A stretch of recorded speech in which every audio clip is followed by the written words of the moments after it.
এরা তো আমাদের কেউ বন্ধু না, আপাদের বন্ধু হইতে পারে, আমি জানি না। পাবো না, খুব বেশি সময়। দুইটা প্রশ্ন, আপনি আমাকে বলেছেন যে এক সেকেন্ড, আপনি আমাকে বলেছেন আওয়ামী লীগ আমার বন্ধু হতে পারে। আচ্ছা তাহলে যেহেতু আপনি আমাকে একটু ব্যক্তিগতভাবে প্রশ্নটা করলেন, আমি আপনাকে একটা ব্যক্তিগত প্রশ্ন করি, আপনার বয়স কত? না, আমি এই প্রশ্নের উত্তর আপনাকে দিচ্ছি না। এই মঞ্চ থেকে স্লোগান এসছে একটা একটা লিগ ধরে ধরে জবাই কর। তো তাহসিন বলেছিল যে এটা একেবারেই হয়নি এবং আমি না জেনে বলছি, আমার কানে হয়তো ওটা রয়ে গেছে, বলেছে একটা একটা লিগ ধরে ধরে জেলে ভর। না, স্লোগানটা ছিল একটা একটা লিগ ধরে ধরে জবাই কর।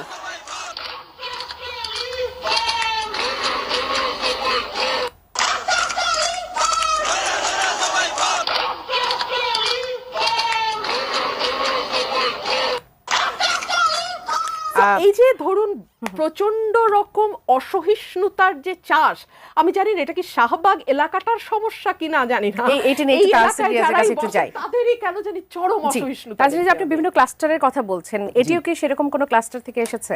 আমি দেখেন, আমি একদম স্ট্রংলি বলতেছি এখনো, ঠিক আছে? আমি জানি না এই কন্টেন্ট এডিটেড কিনা।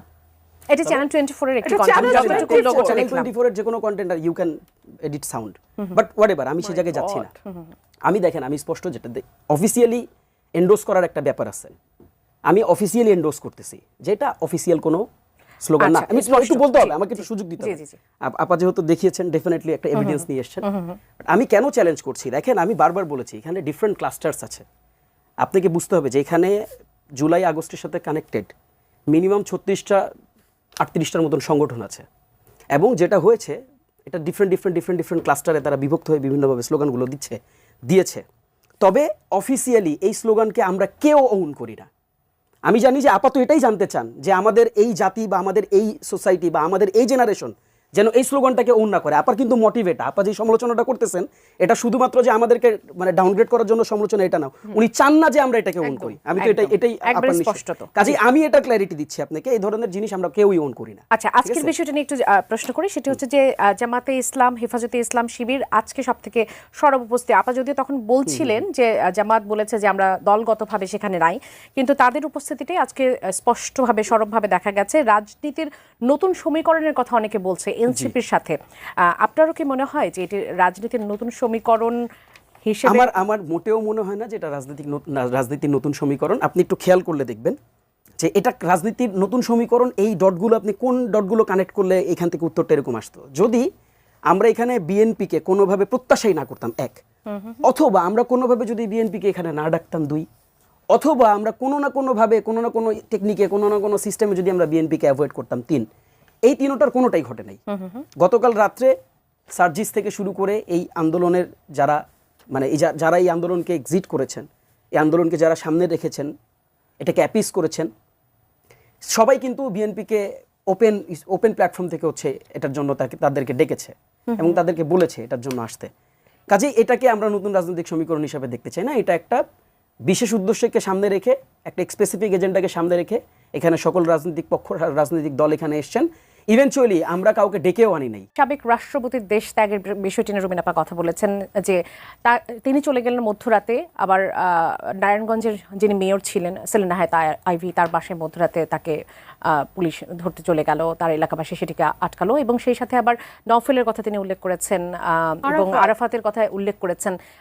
এই ঘটনাগুলো ঘটলো কিভাবে সেটি নিয়ে আপনাদের মন্তব্যের জায়গা। অনেকে বলছে যে মূল বিষয়গুলো রেখে বা অনেক গুরুত্বপূর্ণ বিষয়গুলোকে একপাশে রেখে কি আপনারা শুধুমাত্র আওয়ামী লীগের বিচারটা চাচ্ছেন? আচ্ছা দেখেন, খুবই টেকনিক্যাল একটা মজার প্রশ্নটা, মানে আপা যেটা করেছেন, এই যে কার্যক্রমগুলো ঘটেছে, এই কার্যক্রমগুলোর বিপরীতে বিএনপির প্রতিবাদ কোথায়, আপার প্রতিবাদ কোথায়?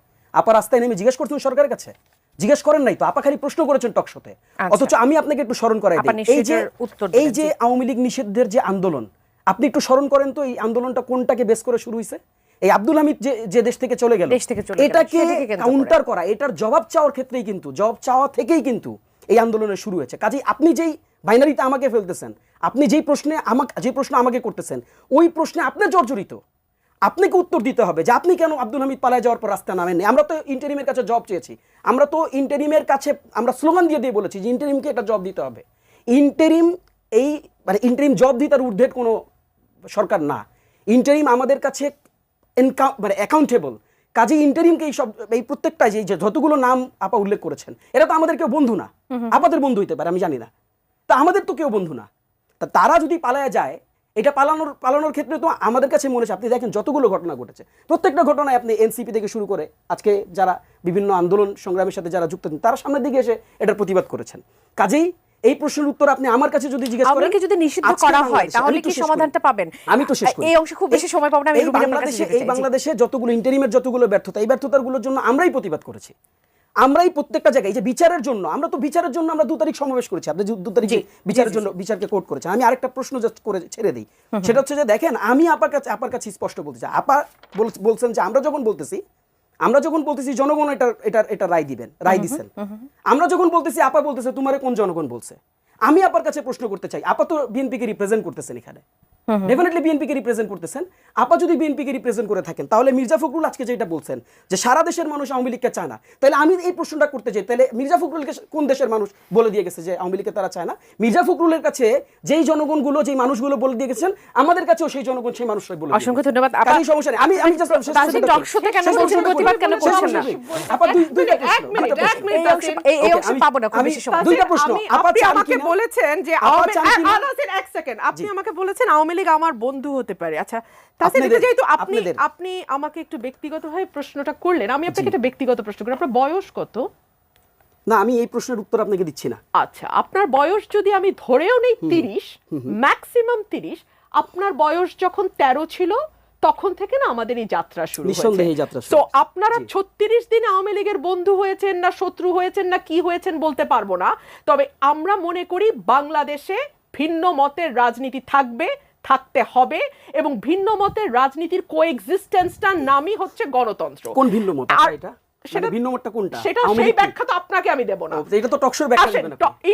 আপনার বয়স যেমন আপনি বলবেন এটা তো না, ব্যক্তিগত প্রশ্ন, আমি আপনি সেই যেমন উত্তর আমাকে কেন দিব? ব্যক্তিগতভাবে না, বলবেন না, আওয়ামী কেন লীগ আমার আসছি? বন্ধু হতে আমার পারে, বয়স কত? আপনি যেমন বলতে পারেন আওয়ামী আপনি লীগ আমার আপা- বন্ধু আমার হতে বয়স পারে, কত? এটা আপনি মিডিয়াতে যখন জিজ্ঞাসা বলতে করতে পারেন পারেন আমার বন্ধু But হতে পারে, আওয়ামী লীগের তখন আমি discussion-এ- আপনাকে এই প্রশ্ন করতেই পারি যে আওয়ামী আপনার লীগের বয়স discussion-এ যখন আমি জিজ্ঞেস 13 করতে ছিল পারি আপনাকে। সম্ভবত তখন থেকেই আমাদের এই